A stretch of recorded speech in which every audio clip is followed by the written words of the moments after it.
Boa noite. Boa noite. Argentina e Holanda empatam no tempo normal e vão para a prorrogação definir o segundo finalista da Copa. Brasil disputa o terceiro lugar sábado em Brasília. O time ainda não está escalado. Filipão faz balanço positivo do trabalho realizado e diz que houve 6 minutos de pane geral contra os alemães. Holandeses e argentinos lotam FanFest e a Vila Madalena para acompanhar o último jogo da Copa no Itaquerão. Revolução Paulista de 32 tem comemoração mais simples por causa da Copa. Governo do estado quer rigor nas investigações sobre ataques a ônibus e saque em loja. Alckmin desiste de multar quem aumentar o consumo de água.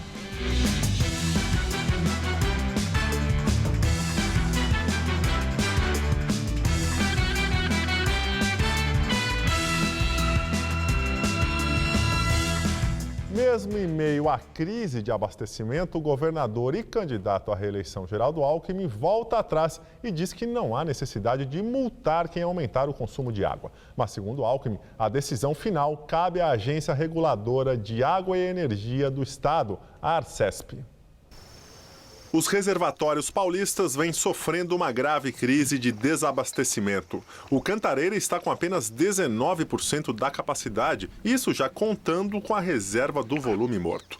O sistema Alto Tietê também está vendo os níveis das represas caírem dia a dia e está com 25% da capacidade. Em abril, o governador Geraldo Alckmin tinha afirmado que os moradores abastecidos pelo sistema Cantareira pagariam multa caso registrassem um aumento no consumo de água. Quem gastasse acima da média pagaria uma conta 30% mais cara. A cobrança prevista para começar a partir de maio não chegou a ser aplicada e hoje o governador voltou atrás e disse não ver necessidade de implementação da multa. Quem estabelece tarifa, né, é a Arcesp. Eu não vejo necessidade mais, por quê? Porque nós estamos com 91% da população que aderiu a redução ao uso racional da água. Quase metade, mais de 40%, ganhou o bônus. Mas é a Arcesp que decide. Já os moradores que economizam água, segundo a Sabesp, vêm ganhando desconto na conta. Ao menos 24 ônibus foram incendiados ontem à noite após o fim do Jogo do Brasil na região metropolitana de São Paulo. Os ataques ocorreram na capital paulista, em Osasco e em Guarulhos. Milhares de pessoas ficaram sem transporte. A Zona Sul foi a região mais afetada. Além dos coletivos incendiados, uma loja de eletrodoméstico na zona leste da cidade foi saqueada. 6 pessoas foram detidas. Cerca de 1 hora depois do jogo, a Polícia Militar registrava 10 pontos de protestos e incêndios na Grande São Paulo. Ato que vem acompanhando as manifestações, a quantidade de ônibus depredados este ano na capital já somava 113 até esta terça-feira e aumentou bastante na noite de ontem. Além de 5 ônibus incendiados em vias da Zona Leste, Guarulhos e Osasco, pelo menos 20 coletivos da garagem da empresa VIP na Zona Sul foram alvo de vândalos. Os ônibus estavam estacionados em um local próximo da estrada do Mboi Mirim e do terminal de ônibus Guarapiranga. Segundo a CET, os veículos estavam desativados. Quando, por volta das 7 horas da noite, uma loja de eletrodomésticos que fica a poucos quilômetros aqui do Distrito Policial de número 49, na Zona Leste, foi saqueada. A porta dos fundos da loja foi arrombada e equipamentos como TVs e micro-ondas foram furtados. 6 pessoas foram levadas para a delegacia. Nenhuma delas tem passagem pela polícia. Essas pessoas foram surpreendidas dentro da loja subtraindo mercadorias. São 4 menores e 2 maiores. Foram autuados e foram conduzidos para a Fundação Case e para o Centro de Detenção Provisória. A rede de lojas não divulgou a quantia ou o valor dos produtos furtados. Triste em dizer, mas é frequente, né? Infelizmente é frequente esse tipo de ato aí. Uma área muito carregada, muitas ocorrências. Na Avenida Paulista, a tropa de choque e a cavalaria circularam de forma preventiva. As estações do metrô tiveram policiamento reforçado. Segundo a Polícia Militar, na região central, não houve registros de confusões ou prisões. Na Vila Madalena, apesar da derrota, clima tranquilo antes, durante e depois do jogo. Como prometido, 1 hora da manhã e a Polícia Militar já está isolando a área e pedindo para todo mundo sair da rua. De acordo com a PM, cerca de 70 mil pessoas estiveram no bairro nesta terça-feira.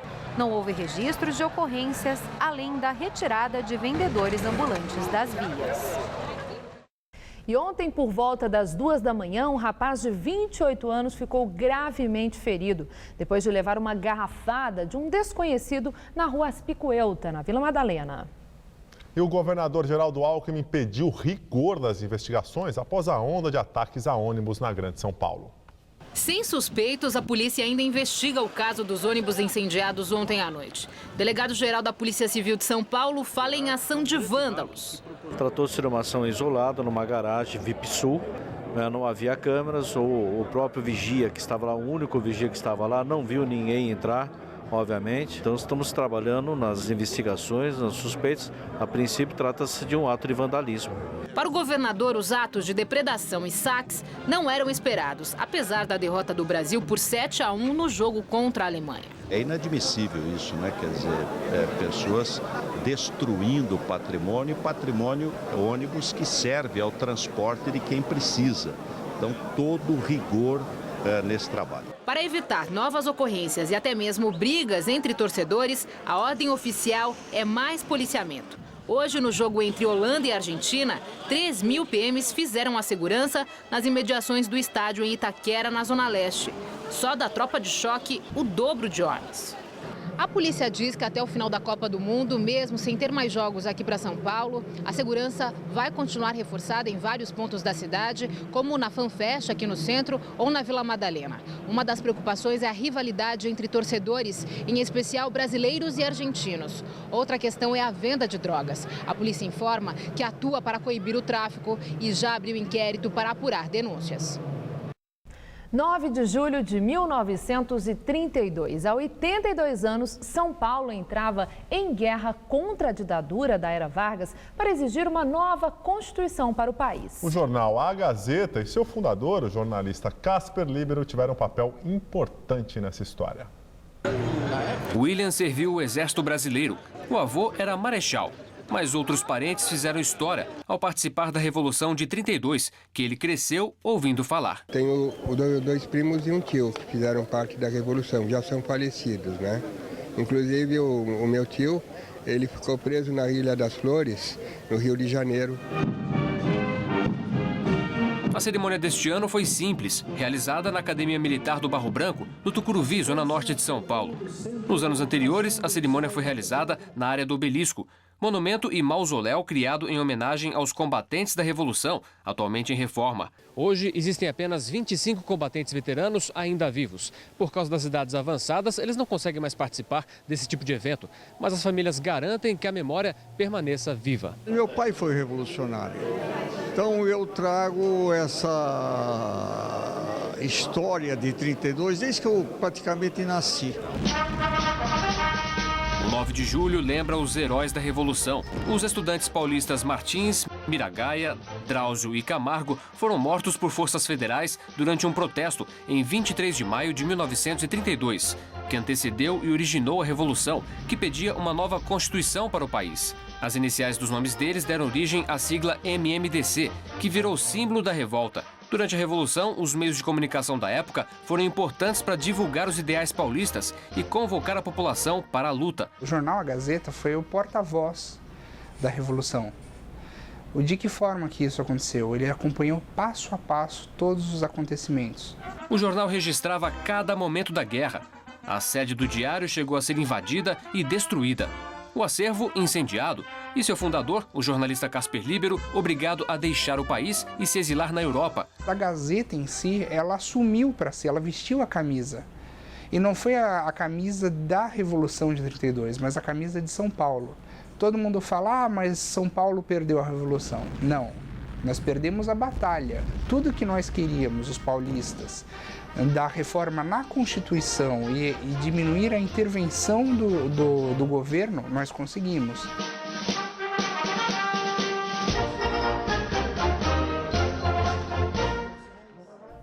Um jornalista argentino do jornal Olé morreu nesta madrugada em Guarulhos, na Grande São Paulo. Jorge Luiz Lopes estava em um táxi que foi atingido por um carro dirigido por bandidos que fugiam da polícia. Choramos todos, diz o título da nota divulgada pelo diário argentino Olé. Jorge Luiz Lopes, de 38 anos, estava em um táxi e foi atingido por um veículo roubado, que era dirigido por criminosos e perseguido pela polícia. O repórter estava no banco de trás e não usava cinto de segurança. Lopes cobria a seleção argentina e estaria presente no jogo desta quarta-feira na Arena Corinthians, em São Paulo. A esposa dele, Verônica, também era jornalista e estava no Brasil cobrindo a Copa. Diversos veículos de imprensa e Associação de Futebol da Argentina manifestaram luto pela morte do repórter. O sol apareceu pouco nesta quarta-feira e a chuva deu o ar da graça. As temperaturas caíram, a máxima não passou dos 20 graus. Segundo os meteorologistas, a quinta-feira tende a ser mais instável, com pancadas de chuva a qualquer hora. Mariana Armentano traz em detalhes a previsão para o Brasil e o estado de São Paulo.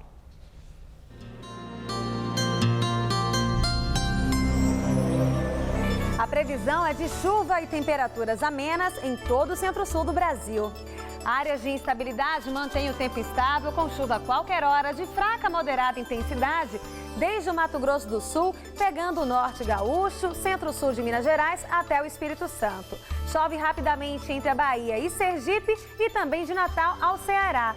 Já do norte do Piauí até o extremo oeste do estado do Acre, chove de forma mais volumosa. Amanhã não faz mais que 15 graus em Curitiba, 19 graus em Porto Alegre, 25 graus no Rio de Janeiro e 33 graus em Teresina. Aqui em São Paulo, a massa de ar polar que está sobre o mar continua trazendo ventos carregados de umidade para todo o estado. Na maior parte do interior, o dia será de sol entre muitas nuvens e chuvas. Ainda faz friozinho de madrugada e não esquenta muito durante o dia. Amanhã, mínima de 14 e máxima de apenas 21 graus em Marília. No centro-norte do estado fica um pouco mais quente, máxima de 26 graus em São José do Rio Preto. Já na faixa leste, incluindo a capital, o Vale do Paraíba e a Serra da Mantiqueira, a previsão é de céu nublado, chuva fraca moderada a qualquer hora e faz frio. No litoral, a máxima não passa dos 22 graus e o mar fica um pouco agitado. Aqui na capital, tempo fechado nessa quinta-feira, com mínima de 14 e máxima de 18 graus. Na sexta, o sol volta a aparecer e a temperatura sobe um pouquinho, máxima de 20 graus. E o fim de semana promete ser ensolarado. No sábado, máxima de 22 graus. Eu volto daqui a pouco no Jornal da Gazeta, edição das 10. Até lá!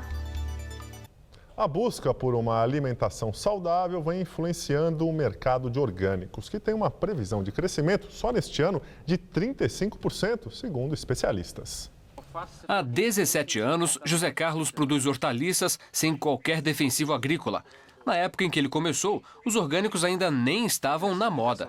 Desde criança a gente já produz verduras para o consumo, né, em casa, e nunca usamos defensivo químico, nem adubação química, e nem sabia que isso existia, né? Sem os agrotóxicos, as folhas ficam expostas aos insetos e pragas, que danificam a aparência da verdura e perdem o valor de mercado. Os clientes não se importam. Para esses clientes, eles acham que a verdura furada, que tem algum defeitinho, é a prova de que realmente não tem intervenção, né? Intervenção química, para proteger essa verdura, né, dos insetos. Para que os produtos fiquem mais vistosos, José usa algumas técnicas que podem ajudar no desenvolvimento da planta. O uso de um plástico como esse no canteiro é mais tradicional no cultivo do morango. Agora está sendo adaptado também para o cultivo de hortaliças. Ele ajuda a evitar o crescimento desordenado de mato e também o gasto com a capinação. A alface e a couve-manteiga são vendidas para os mercados pelo valor de 85 centavos cada maço. Mas ao chegar nos estabelecimentos, o consumidor encontra os mesmos produtos bem mais caros. Neste mercado na região dos Jardins, em São Paulo, a alface é vendida a R$ 4,79, se for na bandeja. E a R$ 3,39 se estiver nesta embalagem. Já a couve-manteiga é encontrada por R$ 3,79. Quem compra evita levar sempre. Nem sempre a gente tem a variedade que você está buscando dentro do orgânico. Porque geralmente o preço é bem mais elevado do que os produtos normais. Estudos feitos nos Estados Unidos concluíram que não há muitas diferenças quanto aos níveis de vitaminas e nutrientes. No Brasil, pesquisas da Anvisa, a Agência Nacional de Vigilância Sanitária, mostram que os produtos destinados ao controle de pragas agrícolas têm um limite máximo de resíduos e não são prejudiciais. Seria ideal que tudo fosse orgânico. Vamos agora à entrevista do dia com Maria Lídia Flandoli. Com a queda da atividade econômica e ânimo de empresários em baixa, o governo oferece medidas de incentivo com fé que depois da Copa o pessimismo será revertido e as vendas vão crescer.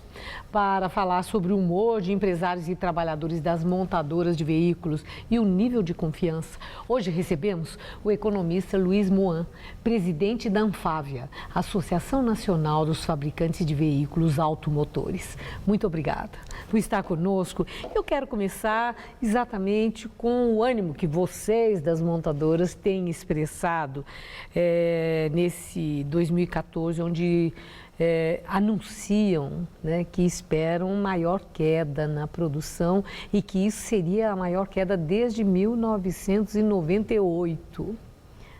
Bom, mesmo com a prorrogação do IPI reduzido para os veículos, vocês mantêm esse desalento, digamos? Não, na verdade, em realidade, boa noite a todos. A nossa posição é muito clara. Nós tivemos um primeiro semestre bastante difícil neste ano.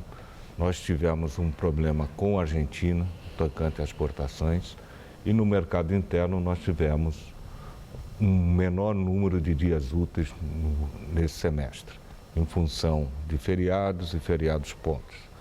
O que nos leva a uma queda, no caso das vendas, em torno de 7,6% nesse semestre, mas temos a convicção de que no segundo semestre nós vamos recuperar parte da queda.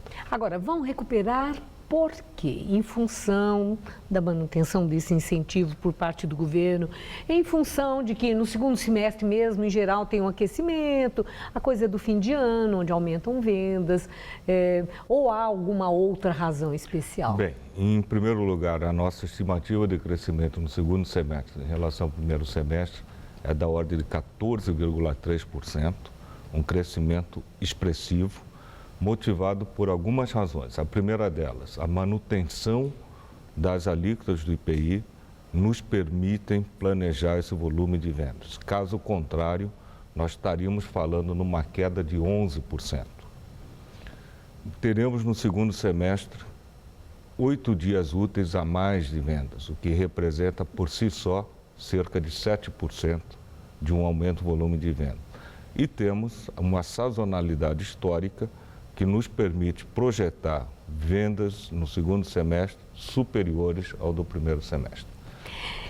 Eu tenho uma pergunta que eu não sei se existe uma relação direta, mas de qualquer forma chama a atenção a frequência dos recalls de várias montadoras.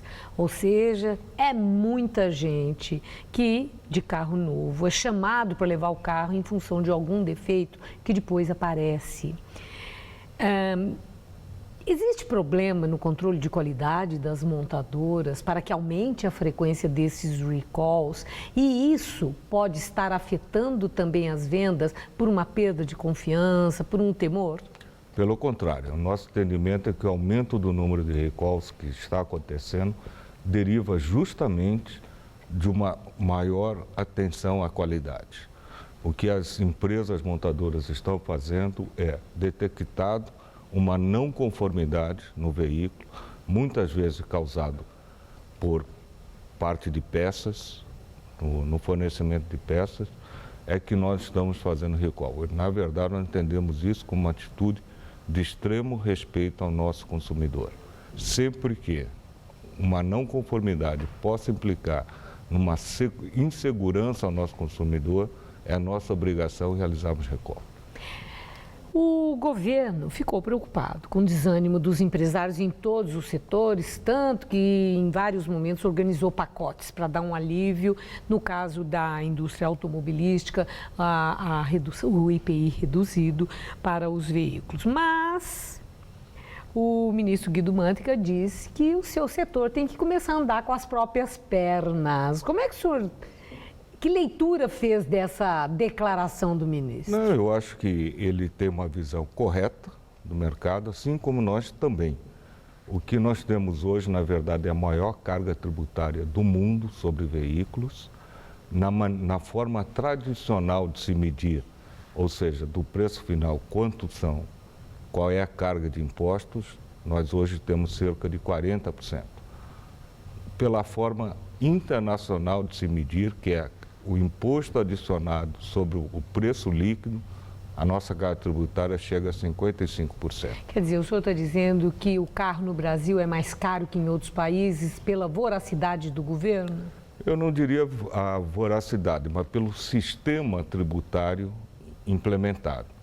Desses 54% que eu disse carga tributária, cerca de 5,2% são de impostos na cadeia de produção, que eu não consigo compensar adequadamente. Vou dar um exemplo. Quando nós compramos alimentos para servir a alimentação, o almoço, o jantar para os nossos funcionários, os impostos sobre esses alimentos eu não consigo compensar. Então nós temos cerca de 5% que é derivado de um sistema tributário muito difícil, muito burocrático. A última questão. Ao anunciar a prorrogação do IPI reduzido, o governo cobrou uma contrapartida, que é a manutenção do emprego. A indústria automobilística já neste ano demitiu uns 5.500 funcionários, houve projeto de demissão voluntária. Entretanto, eu vi dados da Força Sindical que em todo o setor da linha automobilística, as demissões, né, elas vão muito longe. O senhor acredita que vai dar para dar essa contrapartida ao governo de manutenção do emprego no segundo semestre? Olha, o compromisso que nós assumimos foi em maio de 2012, quando nós nos comprometemos a manter o nível setorial dos empregos. E assim temos cumprido. Em maio de 2012, nós tínhamos 147 mil pós-trabalhos diretamente ligados às montadoras. No final desse mês de junho, nós ainda temos 151.700 postos de trabalho mantidos. Eu agradeço muito sua entrevista e desejo muito boa sorte. Muito obrigado. Que o seu prognóstico de um segundo semestre melhor se realize, porque isso tem um impacto na economia como um todo. Muito obrigada, boa noite. Boa noite. Foi enterrado no cemitério do Araçá o corpo do ex-deputado Plínio de Arruda Sampaio. Ele morreu ontem. Plínio estava internado havia cerca de um mês no Hospital Sírio-Libanês para tratar um câncer ósseo. Filiado ao PSOL, o ex-parlamentar concorreu à presidência nas eleições de 2010. Nascido na capital, foi eleito pela primeira vez para a Câmara dos Deputados em 1962 e, ao longo da carreira, exerceu 3 mandatos como deputado federal. Plínio era casado com Marieta Ribeiro de Azevedo e tinha 6 filhos. Crise no Oriente Médio. Em segundo dia de ofensiva, a série de ataques aéreos de Israel contra a faixa de Gaza deixa ao menos 6 mortos, incluindo 3 crianças. Durante a madrugada, foram realizadas mais de 160 operações aéreas contra o Hamas na faixa de Gaza. Vídeos divulgados pelo exército israelense mostram um desses ataques contra um suposto depósito de armas em uma área civil em Gaza. Desde o início da semana, Israel está bombardeando alvos palestinos em resposta ao lançamento de centenas de foguetes por parte de militantes da faixa de Gaza. Ao menos 4 dessas armas foram disparadas em direção a Tel Aviv, a maior cidade israelense, mas foram abatidos pelo sistema de defesa. Segundo autoridades palestinas, pelo menos 44 pessoas morreram até o momento. E o primeiro-ministro de Israel, Benjamin Netanyahu, prometeu intensificar os ataques. O premier também afirmou que o Hamas deverá pagar um preço alto pelos tiros contra a população civil. Já o presidente palestino disse acreditar que Israel está defendendo seus assentamentos e que a guerra não é contra o Hamas ou outra facção, e sim contra o povo palestino, mas que mesmo assim pretende negociar o fim dos ataques. Rússia lança primeiro foguete desde a era soviética. O foguete Angará decolou do porto militar de Plesetsk, no norte do país. A decolagem aconteceu às 9 da manhã, no horário de Brasília. Foi um voo curto planejado de cerca de 20 minutos por toda a linha da costa ártica da Rússia. O foguete é o primeiro projetado e construído inteiramente dentro das fronteiras do país após a União Soviética. E agora as notícias da Copa do Mundo com Gabriel Cruz e Celso Cardoso. Já se passaram mais de 24 horas do jogo de ontem, mas muita gente ainda não consegue entender o que aconteceu. Nossa equipe foi às ruas ouvir os torcedores ainda abalados com o apagão da seleção brasileira em campo. Na manhã seguinte... Estamos em choque, não passou ainda, não caiu a ficha. Começando a entender, a digerir. Sentindo envergonhado pelo meu país, né? Porque o Brasil é tão soberano no futebol e foi humilhado ontem. E o torcedor ainda de verde e amarelo. Eu sou brasileiro em qualquer circunstância, não só na alegria, mas na tristeza também.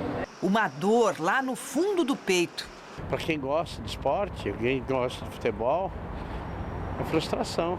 O sonho acabou, né? Voltou à realidade. No dia a dia nosso brasileiro trabalhar e pagar as contas e esquecer aquele sonho que foi, né? O australiano, apaixonado pelo nosso futebol, conta que chorou no estádio ontem. Muito triste. Aquele amor que a gente sempre teve, ele se quebra quando acontece um ato desse. Mas afinal, o que foi que aconteceu? Fica de lição que essa seleção ela não estava preparada para ganhar a Copa. A gente tem que aceitar isso. Às vezes existem outras seleções melhores que a do Brasil. Não é sempre que a gente perde que é falha nossa. Às vezes é porque as outras equipes são melhores. Eu acho que o Brasil não tinha padrão tático. Independente de qualidade de jogadores ou não, o treinador ele apostou em um jogador que se machucou. Alguma lição deve ter ficado. O Brasil devia seguir esse exemplo, se preparar 3, 4, 5, 10 anos até, né? Como eles se prepararam. A gente tem que estar preparado para perder de vez em quando. A vida não é só vitórias. A maior goleada, a pior derrota da seleção de todos os tempos, só não doeu mais, graças ao senso de humor do brasileiro, que perde a Copa, mas não perde a piada. Falaram que a seleção fez igual o Michael Jackson. Preparou o show, cobrou o ingresso e morreu em casa. Tem que rir, né? Tem que rir, porque o que sobra pra gente é rir mesmo. Eu acho que o brasileiro tem esse lado positivo, né? E até sentir orgulho de vestir a camisa de novo. Não é porque perdeu que tem que parar de torcer, não gostar. E torcer para essa Brasil. Tristeza passar logo. Brasileiro não desiste nunca! Não tem outra solução. A seleção brasileira, que já está na Granja Comari em Teresópolis, se prepara para a despedida do Mundial. Despedida melancólica, sábado em Brasília, pela disputa do terceiro lugar da Copa do Mundo. Hoje, a Comissão Técnica da Seleção Brasileira concedeu entrevista coletiva na Granja Comari, de onde fala ao vivo o repórter Alexandre Silvestre. A tese do apagão segue como justificativa para o atropelamento de ontem, Silvestre. Infelizmente, sim, Celso Cardoso, e que enfrentemos a Argentina nessa briga pelo terceiro lugar. A sua Argentina, que nesse momento está empatando com a Holanda na outra semifinal da Copa do Mundo. Vamos falar a verdade, faltou tudo praticamente para a seleção brasileira nesse Mundial. Faltou plano A, faltou plano B, faltou plano C, faltou alternativa tática, faltou Neymar. Teve pilha emocional em excesso, faltou calma para jogar futebol. Faltou futebol, basicamente, né? Resumindo, faltou futebol. E o que não faltou hoje aqui em Teresópolis, no dia seguinte, ao pior dia da história do futebol brasileiro, foram desculpas e principalmente cinismo. Pode acreditar. Veja na reportagem. O fortíssimo esquema de segurança que trouxe a seleção brasileira de volta à Granja Comari na madrugada dessa quarta-feira foi inútil. 3 gatos pingados aguardavam o retorno da delegação à base, em Teresópolis. Tão inútil quanto a estratégia do Brasil diante da Alemanha. Na manhã seguinte ao maior fracasso da história do futebol brasileiro, o que se viu? Um gigante decapitado, partido ao meio, ou melhor, em 7 pedaços. Nas nuvens estava apenas o dedo de Deus, encoberto pela neblina. Clima frio em todos os sentidos. Uma garoa tímida, como o andar de funcionários da CBF. Profissionais de imprensa de pé, analisando a queda dos pentacampeões. Arquibancadas vazias, a torcida, até de convidados VIPs, sumiu. Nossa fraqueza, evidente nessa Copa, parou na muralha germânica, coesa, firme e ofensiva. O que não vimos em campo nessa Copa do Mundo foi diferente da percepção da comissão técnica da seleção brasileira. Hoje, Parreira e Felipão se explicaram, se defenderam. Nós não esperávamos naturalmente o resultado de ontem, pelo resultado catastrófico que foi em relação ao número de gols. Acidente de percurso ou morte anunciada? Se te responder com consciência do que aconteceu naqueles 6 minutos, eu responderia, Fernando. Mas eu também não sei. Eu acho que hoje no site da FIFA, não me engano como é que foi colocado, 6 minutos da FIFA dá uma ideia perfeita do que foi o jogo. 6 minutos de pesadelo. Do segundo ao quinto gol em 6 minutos. Parreira, como um bom zagueiro, defendeu Felipão e atacou os críticos. Se o resultado é bom, o trabalho foi bom. Se o resultado é ruim, o trabalho não foi bem elaborado. Restou então um sonho alternativo para o Brasil nesse Mundial. Agora nós vamos trabalhar para montar o time para o jogo de sábado, que também passa a ser um dos jogos importantes para nós de um outro sonho que temos, que é terminar a competição pelo menos em 3º lugar. E finalmente, Scolari, talvez meio que sem querer, assumiu. Somos o bam que temos que ganhar. As equipes que estavam aqui eram muito boas, melhores do que a gente podia imaginar. Nós tínhamos a nossa equipe boa, com mais dificuldades e que ia galgando posições e ia chegando aos lugares que nós queríamos. Com uma ou outra dificuldade a mais, mas sempre chegando aos lugares. Nesse jogo aqui é que deu tudo errado em determinado momento e aí perdemos. Ô Celso, culpar apenas aqueles 6 minutos de pane parece que fica muito fácil, né? Parece que os outros jogos que a seleção não foi bem, não aconteceu nada. Parece que a seleção vinha bem, então, em todos os jogos até o momento. Gabriel, tem como linha de conduta o respeito pelos profissionais que atuam em qualquer área, no caso aí o futebol. Mas foi patética essa entrevista do Luiz Felipe Scolari e do Parreira. Quer dizer, não trouxeram nada de novo e, obviamente, se houve um apagão, mas esse apagão não foi obra do acaso. Teve um motivo, né? Foi fruto de um erro tático, quer dizer, seria muito mais cômodo e muito mais fácil não só assumir a responsabilidade é minha, mas assumir os erros. E quais foram esses erros? Erros em toda a preparação da seleção brasileira. Quer dizer, eles se apegam a números e a argumentos que não colam, não fazem sentido. Se a seleção tivesse um pouquinho mais de humildade diante da Alemanha, tivesse uma noção mais exata das próprias limitações e da força do adversário, não sei se ainda assim o Brasil passaria, mas talvez tivéssemos um resultado mais digno. 7-1, jamais visto na história da seleção brasileira.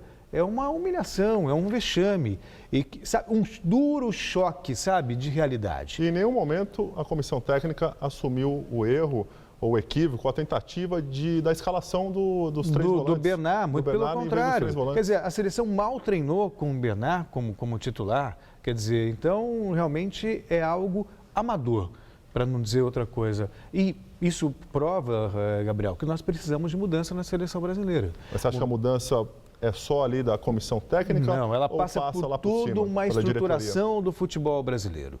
Quer dizer, quando a gente olha para o futuro, quando a gente olha para frente, a gente pensa em mudança. E aí você tem o José Maria Marim, no comando da CBF, que representa o que há de mais retrógrado, anacrônico no futebol brasileiro, e o Marco Paulo Del Nero, que vai assumir em 2015, é o presidente eleito. Aí você pega o Campeonato Paulista.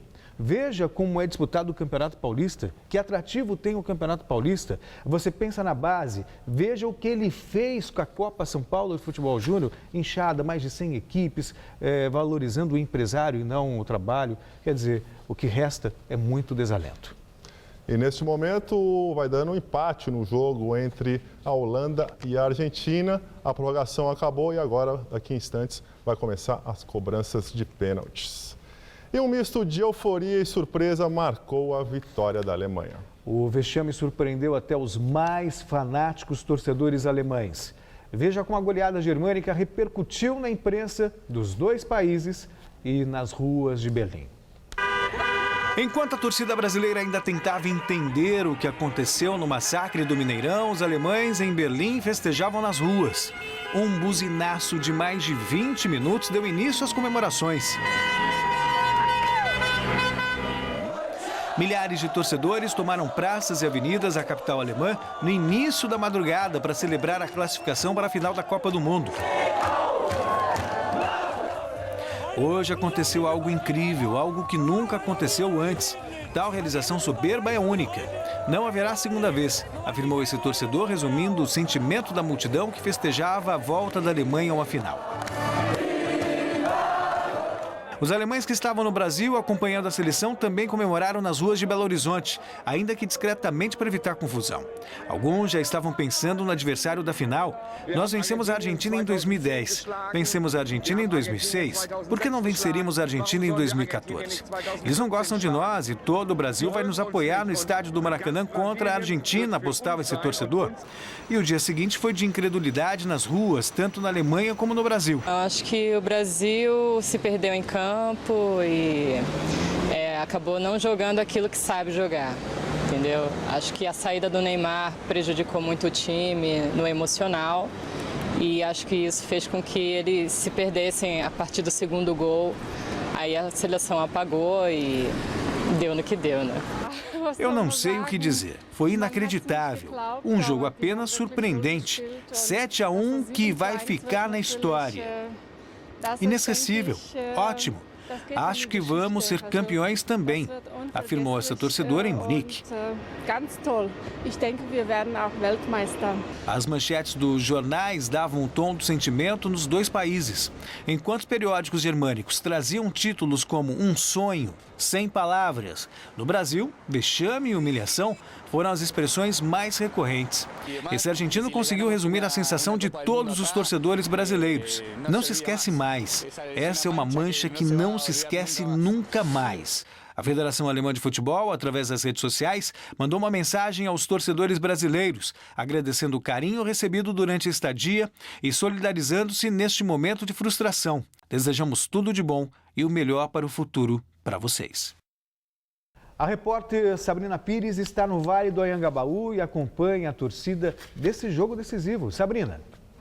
Celso, a situação aqui hoje é de muita apreensão. Um clima tenso desde o início do jogo. 90 minutos foi assim. Depois, na prorrogação, a gente começou a ver os torcedores aí cantando, principalmente da Argentina, que hoje é maioria por aqui. Os torcedores da Argentina continuam bastante tensos, principalmente agora que vão começar os pênaltis.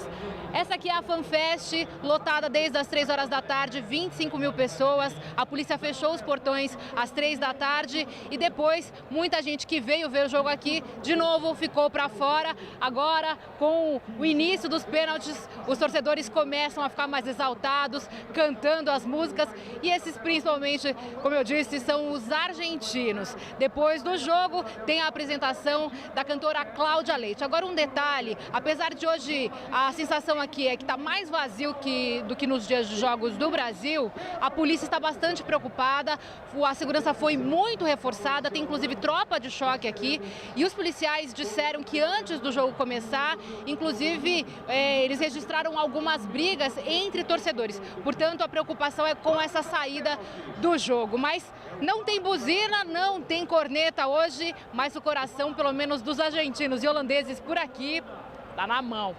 Celso. E Sabrina, pênalti, para quem não tem o time do coração envolvido, é sempre uma atração. Agora, quando está lá seu time, a gente viu bem o que aconteceu com o Brasil e Chile, né? Para o Filipão, se ele pudesse escolher para jogar essa decisão de terceiro lugar no sábado, quem que seria melhor? Argentina logo de uma vez? Holanda? Eu acho que ele escolheria a Holanda, porque contra a Argentina, imagina, perde para a Alemanha e depois perde para a Argentina. Quer dizer, seria o caos, né? Para essa Fora o fato da Argentina, se passar, joga a final contra a Alemanha. E aí, a Argentina campeã no Maracanã, para os brasileiros também não é nada agradável. Não é menos mal que contra a Alemanha, né? Você já imagina, se contra uma derrota para o Uruguai em 50 já rendeu aí 60 anos de sofrimento, imagina uma derrota novamente no Maracanã para a Argentina. Pelo menos que seja a Alemanha, a Argentina e a Holanda vivendo, portanto, essa decisão por pênaltis. E o Brasil agora tem que repensar o futuro, né? Fazer essa decisão de terceiro lugar, que convenhamos... O Brasil corre um risco do novo vexame, Celso? Corre, claro que corre. Corre.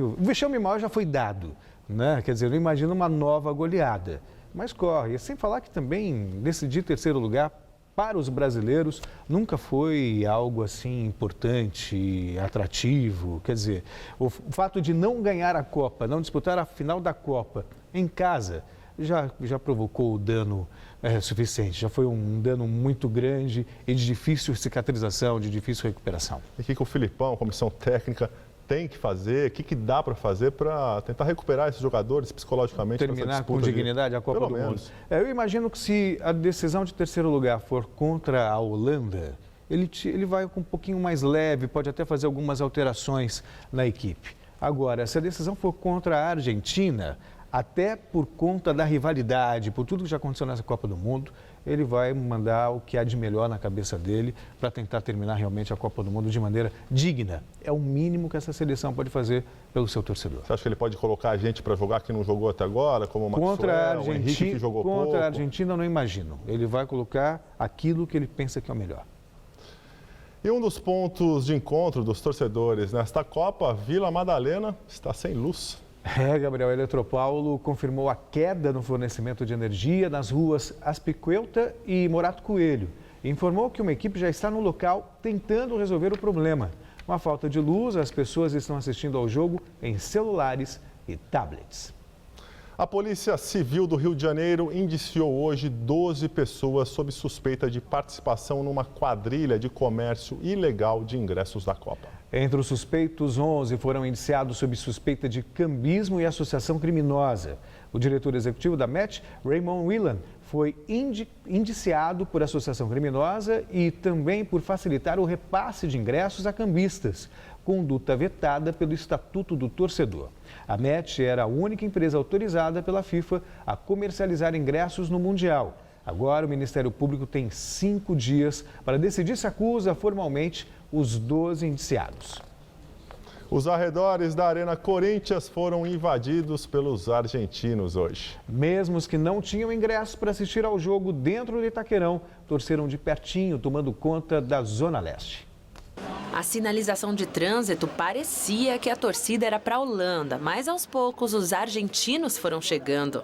Este bar fica bem próximo ao estádio Itaquerão e se transformou na concentração de argentinos durante toda a Copa. A confiança deste grupo era tão grande que a taça já estava por aqui antes mesmo da partida começar. Christian brinca com o resultado do jogo e diz que até 0-0 sobre a Holanda já seria um ótimo placar. O dono do bar conta que a proximidade com o estádio fez com que o faturamento mais que dobrasse por conta da Copa do Mundo. Foi mais que a expectativa, superou a expectativa que a gente tinha. Mas por aqui a torcida não era só para a Argentina. Esse casal da Guatemala vestiu a camisa laranja para torcer para a Holanda. Os amigos americanos vieram da Califórnia para ver o Brasil ser campeão em casa. Mas já que a nossa seleção não chegou, eles entraram na rivalidade Brasil-Argentina e estavam torcendo para a laranja mecânica. Netherlands 2-1. As duas seleções já estão acostumadas a jogar aqui em São Paulo. Afinal, cada time já jogou uma vez no Itaquerão, mas não tem como. Os hermanos invadiram a Zona Leste. A concentração maior da torcida azul e branca foi em frente à estação Arthur Alvim do metrô. Ali, alguns ainda tentavam ingressos, outros se aliavam a torcedores de outros países para reforçar a torcida argentina. Brasil está fora, México está fora, mas agora vamos apoiar a Argentina. E não é que tinha até brasileiro enrolado na bandeira dos hermanos? Como não aconteceu ontem, né, com o time do Brasil, é torcer para a Argentina, né? E a rivalidade parece que realmente foi esquecida. Carlos é torcedor fanático do Boca Juniors e assistiu o jogo com os amigos corintianos. Eu argentino penso em minha equipe, meu país. Não penso em outra rivalidade. Não.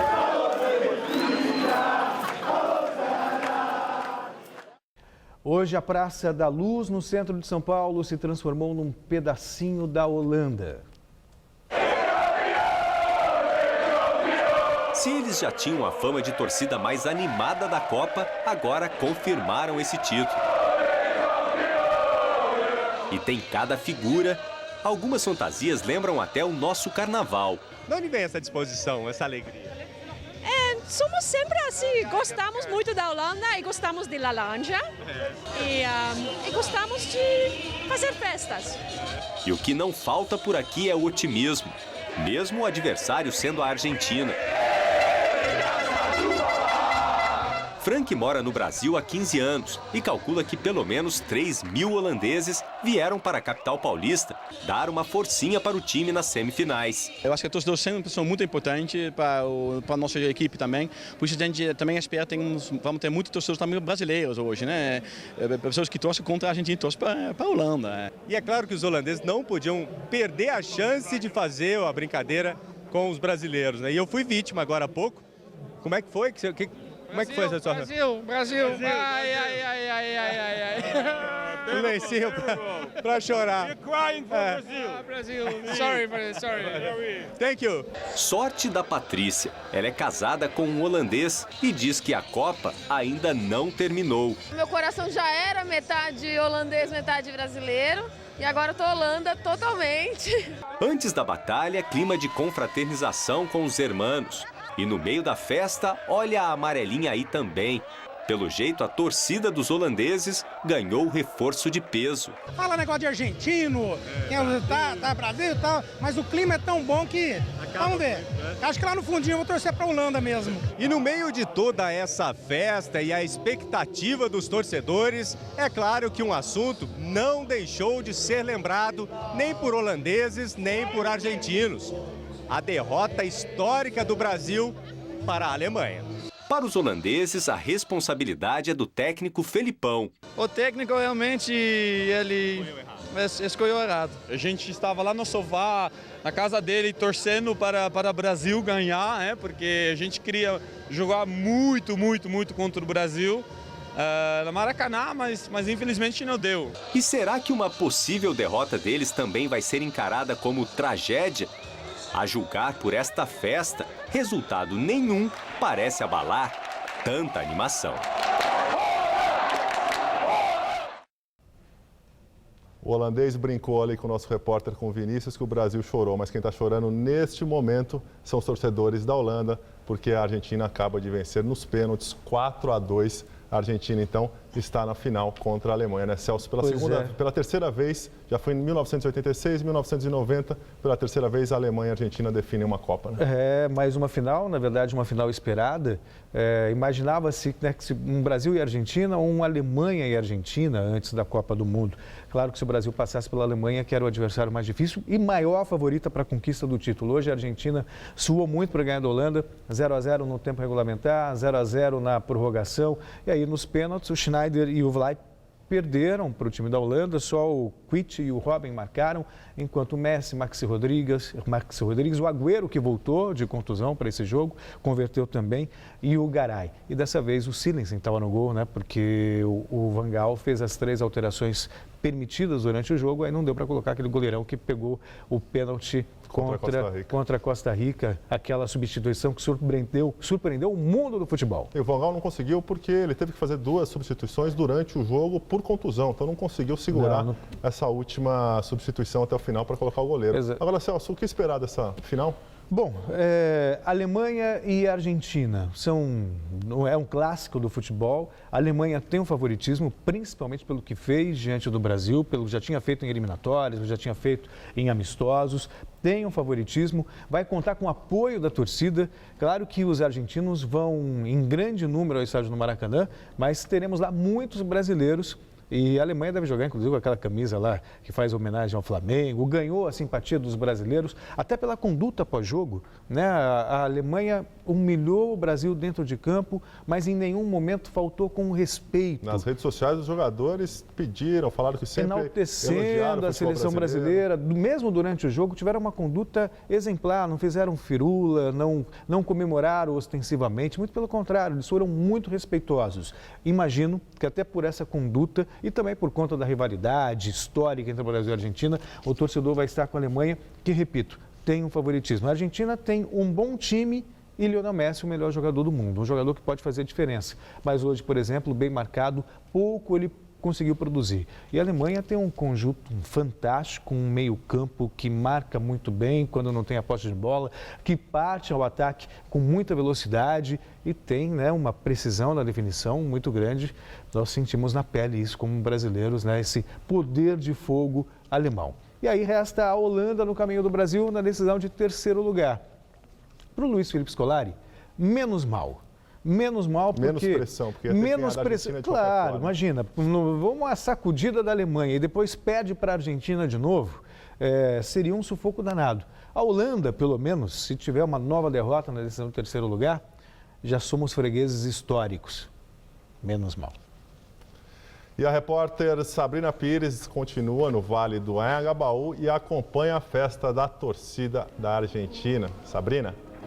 Gabriel, eles puderam gritar felizes que pelo menos estão na final, com gostinho de estarem no Brasil. A FanFest continua aqui com o show de Cláudia Leite e o policiamento aqui, como a gente pode perceber, bem reforçado. Eles estão preocupados com rivalidade entre torcedores, em especial argentinos e brasileiros, mas por aqui também tem muitos holandeses, torcedores da Holanda, mas de qualquer forma, por enquanto, a saída tranquila. De qualquer maneira, é festa aqui para os argentinos no centro de São Paulo, no Vale do Anhangabaú. FanFest com um gostinho de Buenos Aires. Voltamos ao estúdio.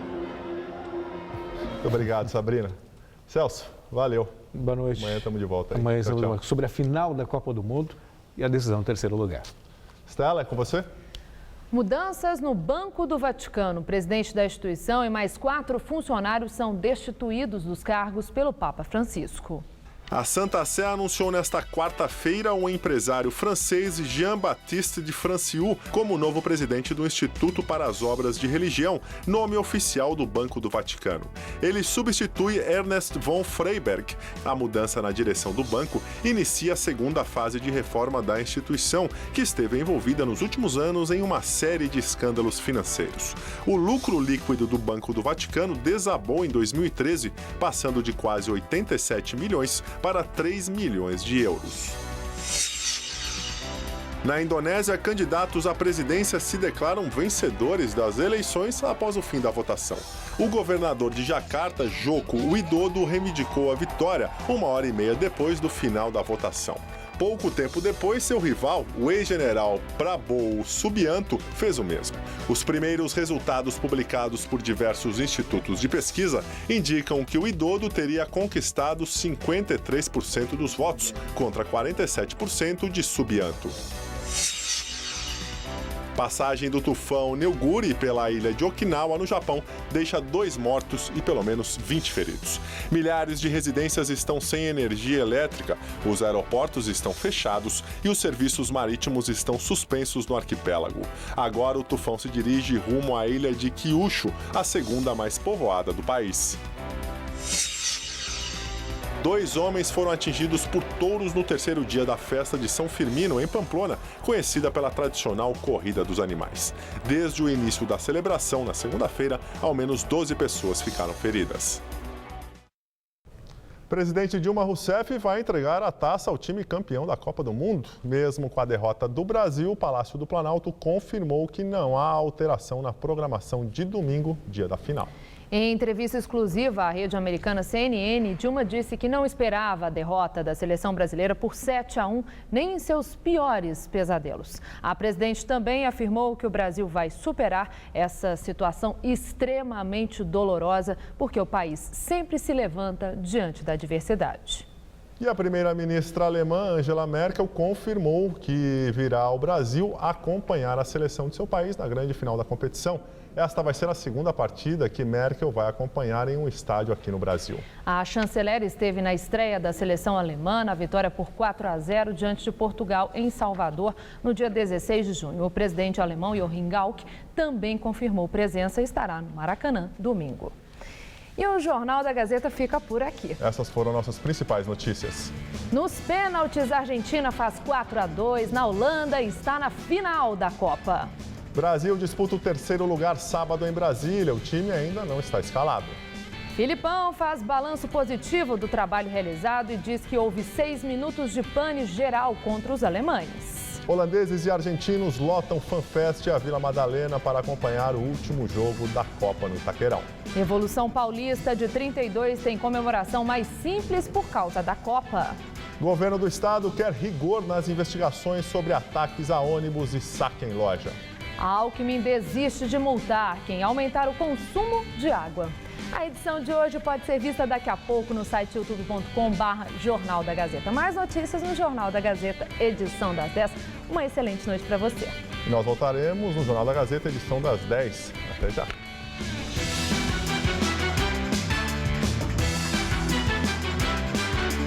Nesta quinta, 10h30 da manhã, uma conversa esclarecedora sobre planos de saúde no Revista da Cidade.